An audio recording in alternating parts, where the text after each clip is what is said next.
Assalamualaikum, Om Swastiastu. Assalamualaikum, salam Om Swastiastu, nama budaya, salam kebajikan.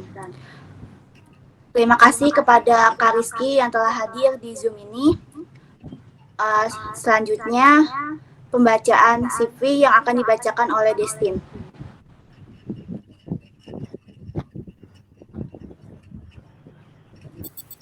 Mohon dibantu teman-teman untuk share screen profil dari beliau.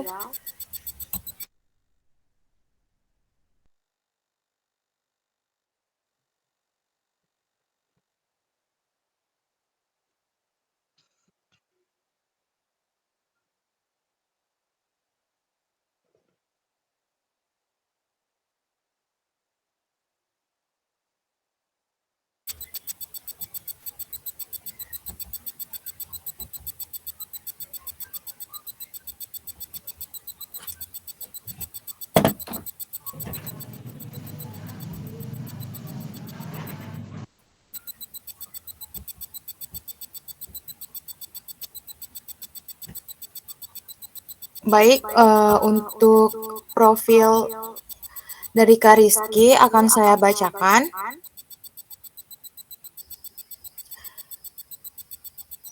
Untuk narasumber kami pada malam hari ini adalah Kak Rizky Kurniawan.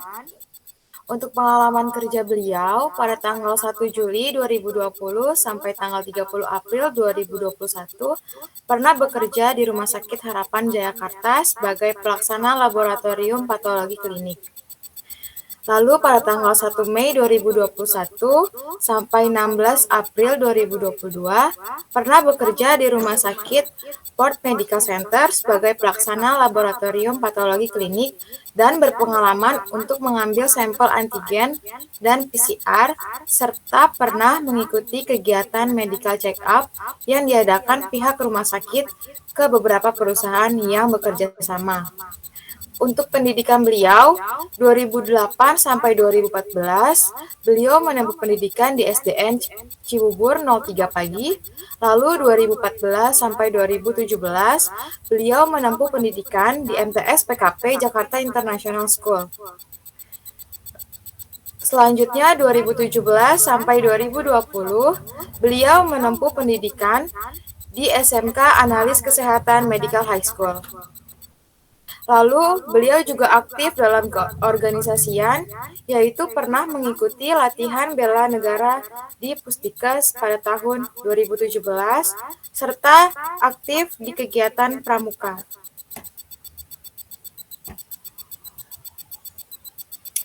Selanjutnya, saya serahkan kepada Halinda.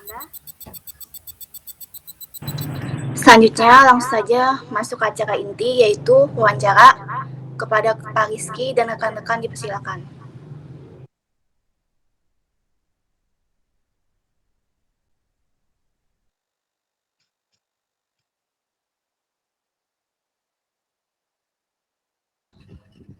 Oke, baik Kak.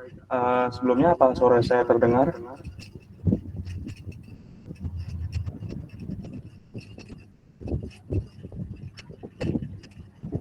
Rekan-rekan, apa suara saya terdengar?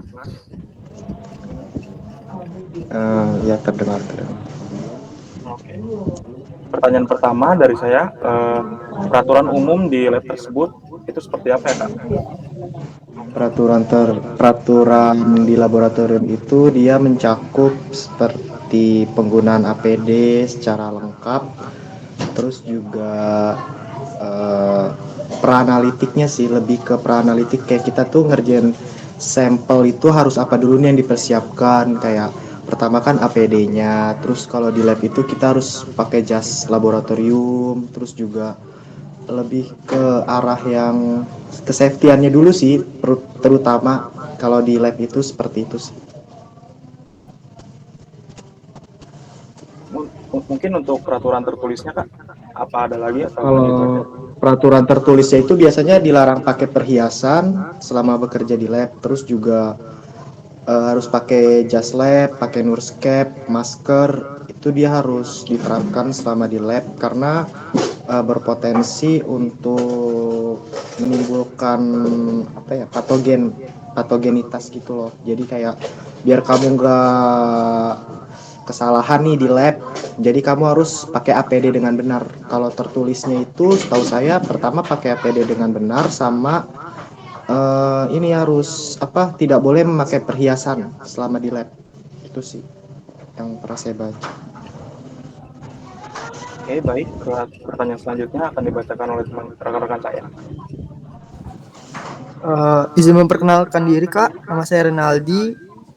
Izin bertanya, kode etik pada petugas laboratorium itu apa ya Kak? Kode Makasih. kode etiknya itu lebih mengarahnya kemana ya, maksudku kan kode etik itu banyak ya. Kalau laboratorium itu kan dia mencakup ke privasi pasien ya, cenderungnya ya. Kayak saya mau tanya lagi nih ke kamu, yang dimaksud kode etik itu kode etik yang mengarah kemana? Eh, ke arah pasien Kak. Ya, kalau kode etik itu kita sebagai petugas laboratorium harus menjaga privasi pasien ya, terutama itu nomor satu. Kita tidak boleh membeberkan, misalkan si A nih positif apa, terus kita membeberkan ke orang lain, itu kesalahan besar dalam laboratorium. Dan kita sebagai petugas lab nggak boleh membocorkan privasi itu ke orang lain, kecuali ke pasien. Terus juga data pasien itu harus personal, jadi nggak boleh ada orang lain selain dari pasien tersebut dia memberikan hasil ke orang lain gitu. Misalkan Renaldi nih pasien saya, terus saya memberikannya lewat Ricky. Nah harusnya nggak boleh kayak gitu, harusnya yang saya memberikannya langsung kepada Renaldi. Seperti itu sih lebih tepatnya. Terima kasih atas jawabannya Kak. Dilanjutkan ke rekan saya. Baik Kak, izin memperkenalkan diri, nama saya Desti Rosmandiana.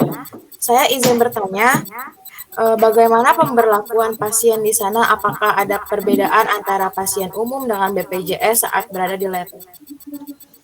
Terima kasih. Kalau izin jawab ya, kalau masalah perbedaan antara pasien umum dengan pasien BPJS sih, menurut saya sih nggak ada ya, karena kita sebagai nakes dituntut untuk melayani pasien dan memberikan pelayanan yang terbaik kepada pasien. Jadi kalau saya sendiri, prinsip saya itu saya nggak ada membedakan antara pasien A, pasien B, pasien C. Karena status saya di rumah sakit itu saya bekerja dan untuk mengobati pasien sih lebih tepatnya. Jadi mau BPJS mau itu umum, semua saya perlakukan sama gitu. Oke, baik Kak, terima kasih atas jawabannya. Selanjutnya akan dilanjutkan oleh rekan saya. Izin memperkenalkan diri. Kenalkan, nama saya Muhammad Insan. Saya izin bertanya, apakah pegawai lab di sana sudah menggunakan SOP dengan baik dan benar? Izin menjawab kembali dari pertanyaan Muhammad. Jadi kalau SOP itu kita kan di laboratorium itu ada namanya kepala instalasi ya. Ada kepala instalasi, terus juga tiap rumah sakit itu dia mempunyai K3 atau keselamatan kerja. Nah, biasanya K3 itu dia memberikan informasi nih ke kepala labnya. Nah, kepala labnya nanti menyampaikan ke pelaksananya. Seperti itu. Yang saya baca sih seperti itu. Jadi dari K3-nya menyampaikan ke kepala lab tentang SOP nih, selama apa aja sih yang harus diterapkan di rumah sakit, kayak tadi yang saya jelaskan, penggunaan APD segala macam. Baru nanti dari pelaksananya itu memberikan arahan untuk melakukan apa yang tadi sudah dijelaskan oleh K3-nya, atau sebaliknya bisa aja K3-nya itu turun langsung ke lapangan untuk memberikan SOP kepada pelaksana yang ada di rumah sakit. Seperti itu sih.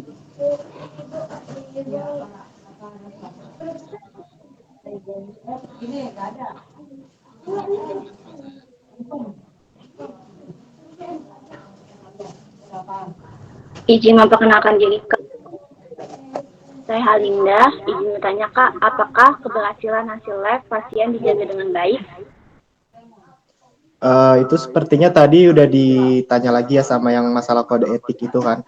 Kalau masalah itu termasuk ke dalam keprivasian pasien. Jadi yang saya jelasin tadi nggak ada istilahnya hasil itu dibocorin ke orang lain. Jadi harusnya hasil itu berkaitan antara petugas lab dengan pasien aja, dengan dokter.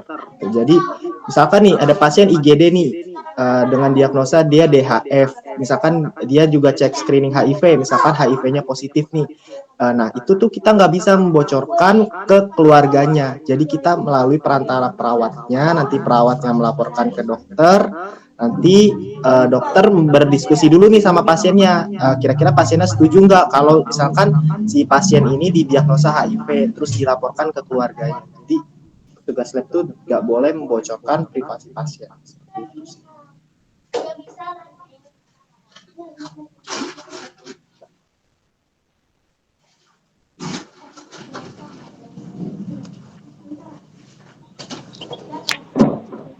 Kak, izin bertanya, perkenalkan nama saya Andi. Izin bertanya, apakah komunikasi petugas lab dengan tenaga medis yang lain terjaga dengan baik? Ya, itu kalau masalah terjaga dengan baik itu antar unit memang harus ya, karena sosialisasi antar unit itu sangat diperlukan nih.